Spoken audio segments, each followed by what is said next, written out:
வாங்கி 200 வாங்கிக்கலாம். அதுதான் 200 250 கொடுத்தனாலும் வாங்கிடுவோம்களா? அப்படி ஆளு. ஆமா. அதாவது நீங்க ஐயனமங்க பேரை பெற்று ஆமையா எனக்கு அம்மச்சி கோயில் என்று சொல்லக்கூடிய மாபெரும் கிராமத்தில் இன்னைக்கு அருளோடு பொருளோடு வந்தாத செல்வத்தோடு. ஆமா.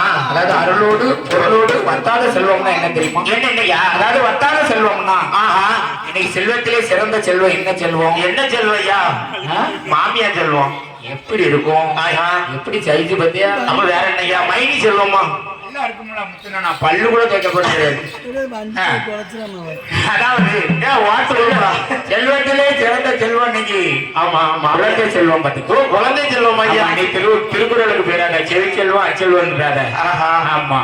செல்வத்திலே சிறந்த செல்வம் நீ குழந்தை செல்வம். குழந்தை செல்வம். அதாவது சரி, அதாவது இன்னைக்கு உங்ககிட்ட எவ்வளவு சொத்து இருக்கு, எவ்வளவு சொந்தமா எவ்வளவு இடங்கள்லாம் இருக்கு, எவ்வளவு நகை வச்சிருக்கேன்னு யாரும் கேட்க மாட்டாங்க.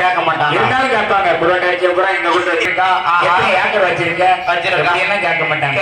அதாவது ஒரு நல்ல காரியத்துக்கோ ஒரு கெட்ட காரியத்துக்கோ போனாலும் ஆமா ஆமா உடனே தம்பி தம்பி நல்லா இருக்கியா, நல்லா இருக்கா, அப்படி வந்துடும். அப்படி வந்துடும். நான் குவாட்டர் வச்சிருக்கேன். அதே யாபத்துல குடிகார கோயிலுக்கு பேரு என்ன பாட்டல் தானே இருக்கு. அது சரிதான். ஆமா.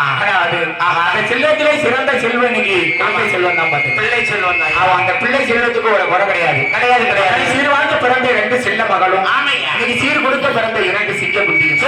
அதாவது 4 மக்களையும் பெற்றெடுத்து இன்னைக்கு இந்த பொய்யான உலகத்தை விட்டு மெய்யான உலகம் போய் சேர்ந்திருக்காங்க. யாரு தெரியும்?